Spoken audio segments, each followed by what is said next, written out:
paano ako na-involved dito sa foundation, ano. Sa NCCA, Cubitian Archives kasi ako, no. So, nag-ask sila ng technical assistance. Tapos, ako lang yung nag-implement nung recommendation naming dalawa, which is lilinisin yung mga albums, tapos nakita namin na kailangang i-rebind. Meron bang may binding doon? Yung limang kasama sa grant ngayon, natanggal na nila lahat ng bayan. Oo, ang bilis nila eh. So we'll get yung nasa exhibit space ngayon na hindi pa siya nagagawa ng conservation. Yung album, mag-start kayo sa ganitong mga itsura nila, no? So, pag tinignan nyo ito, talagang deteriorated na yung binding, ganyan, saka yung spine niya, no? So, hiwalay, kinakalas, ina-unbind, no? And then how do you keep track of all the files that you take out? Paano yun? Ano yan eh, may number, tapos pinapaginate pa pala nila. Bago mag-design, Pinapaginate nila. baka mag-rumble kasi. Oo Hindi nga. maiwasan na mag-rumble eh pag nag-cleaning. Oo. Kaya kumuha ako. Tapos nag-rumble. May numbering po. Volume saka number. So pag nakalas mo na yan, lilinisin nila kung meron mang natira na glue, no? Parang alisin mo kasi later isa-isa na lilinisin. So dahil ganito yung situation ng album, hindi siya pwede nung wet na treatment. Kasi sa papel, pwede kang mag-implement din ng huhugasan mo, no? Pero ito kasi, hindi na kasi parang mix naman yung media niya, no? Meron kang pinag-pastan, meron kang newspaper. Tapos, meron pang mga ganitong mga, na hindi newspaper clippings, no? Meron mga invitation, iba-ibang laman. So, kailangan, yung mechanical cleaning lang. So, ang ginagamit namin pang mechanical cleaning is itong eraser. Kaya dito siya na binibili, no? Lahat naman ng ginagamit natin, nabibili dito sa Pilipinas, no? Tapos, kinagadgad namin. Ang tawag sa kanya? Ang nakita nilang magandang brand is Pilot. Sa fine arts, kuminsan yung art gum, di ba? Pero yung art gum, ang experience namin, nalulusaw, di ba? Pag tumatagal. So, pag naiwanan siya ng eraser dito, sa kalaunan, magmi-melt yan, didikit pa. So, ito ang ginagamit namin, no? So, paano paglilinis natin? Isa-isa na nililinis. Nililinis na ganun. Tapos you'll find out na yung eraser na yan, kinukuha niya yung dumi. Nagiging ganito nga eh.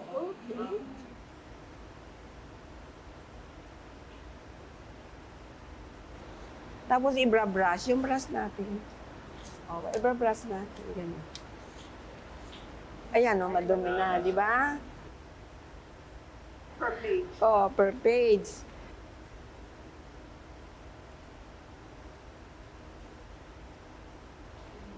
Pag may mga pulis po, pagka ito naman ang nabaklas, yung double sided.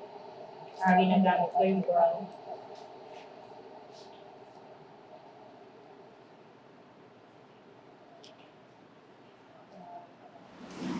Ay, ito din po. Pag may mga ganito po. Oo, lalagyan ko ng tape. Sige. Dati nga yata.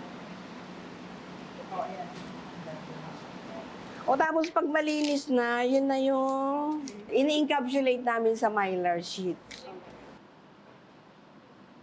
Ano po yung size ng 27, 40 po. 27 inches by 42 inches? Hindi. Centimeters. Ang ginagawa na niya ngayon ay kinakat yung mylar sheet.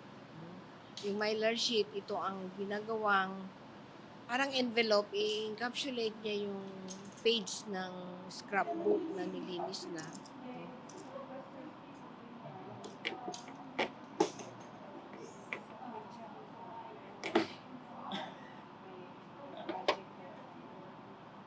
Dalawang mylar sheet yung ikakat, and then ididikit yung dalawa by using the double-sided tape. Ito yung ginagawa na niya ngayon.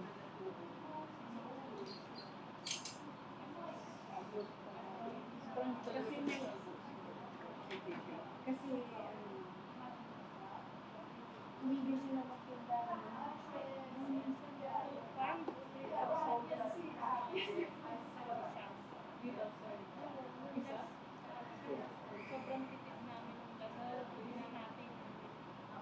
Pero, yeah, 200. Kasi lang yun. May time na tumigil sila mag kasi nung maintenance din na nagbibenta.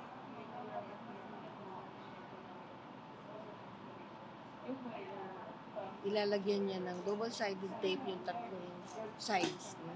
Kasi itong side na hindi niya lalagyan, yan yung place na bubutasan sa binding. So, yan. Ilagay na niya yung isa. And then, ipupul niya yung balat ng tape. No? Para ito. Yan.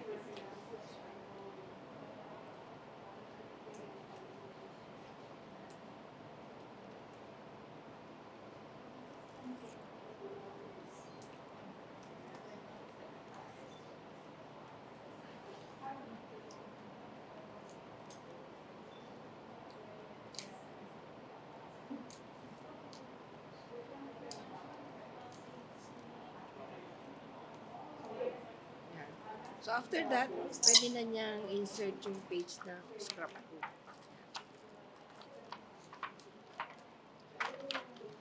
So, nakasil na siya.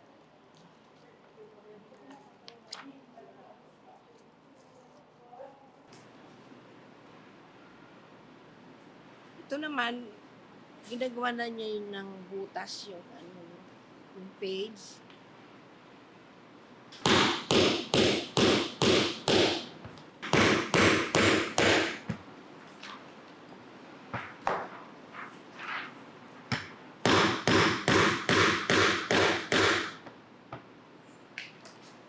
Dahil tinanggal yung scrapbook sa original binding, kailangan gumawa kami ng bagong book cover bali. No? So, binder's board, kakat mo sa size nung cover niya, and then gumamit ng booklet.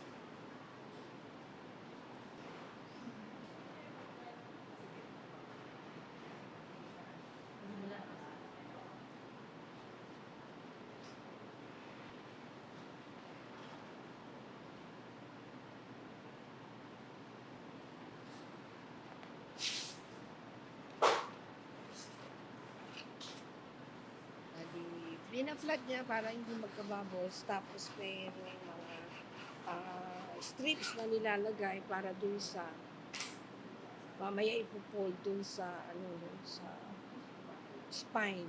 Bali, ginagawa niya yung spine.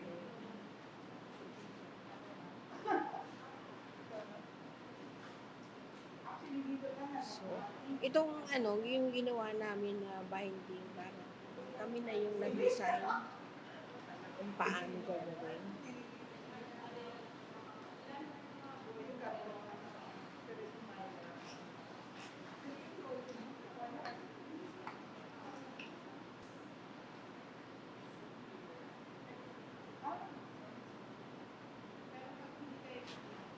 Para maiwasan yung yung bubbles, kaya nag-flat with the bone folder.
syempre i-fold niya, itatak-in niya yung mga edges, no?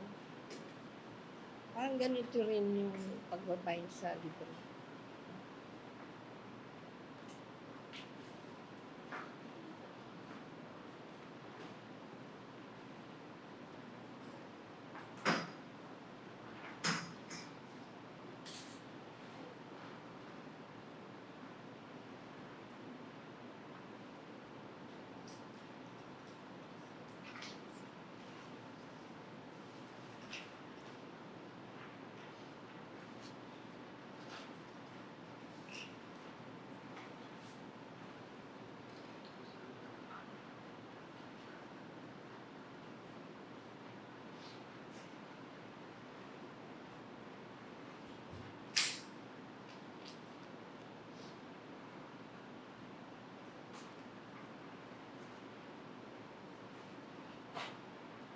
Yung white naman, ito yung kumbaga sa ordinaryong book, itong ginagawa mga fly leaf, ganyan, para ma-cover neatly yung yung cover.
So, ayan, bubutasan na niya siguro.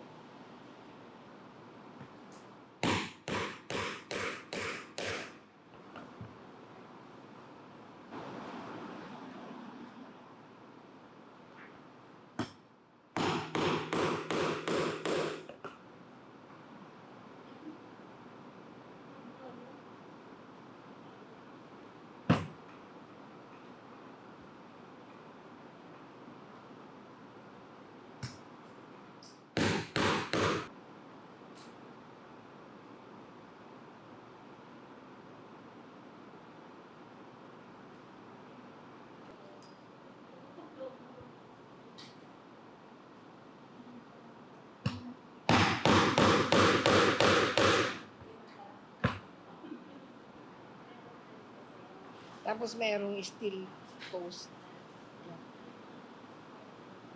Aluminum pala. Aluminum post, tapos dyan ilalagay mga binutasan niya. Pages na in-encapsulate ng mylar.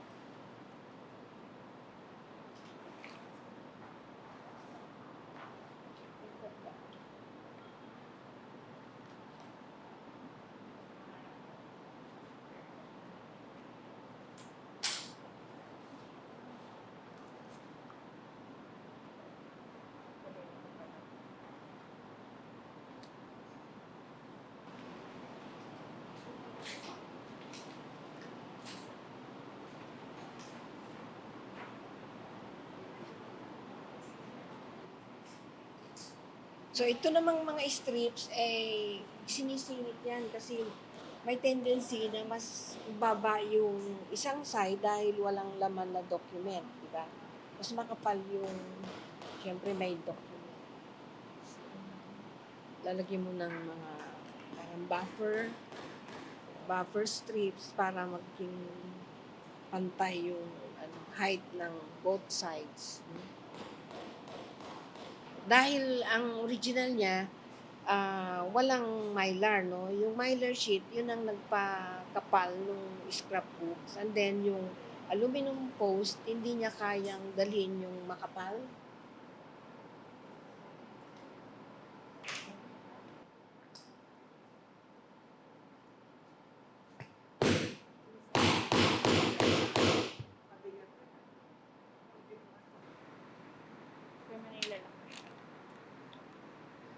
wala kang mabiling mahaba at kung meron man very heavy yung volume kaya kung minsan nag-bend yung yung post.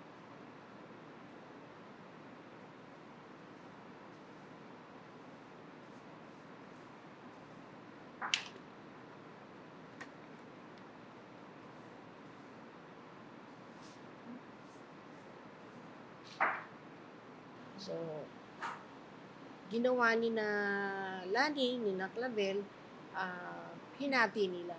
Hinati nila. So, sometimes yung isang volume nagiging dalawang volumes. So, kung kunyari, volume 53, volume 1 of 53, kaya volume 2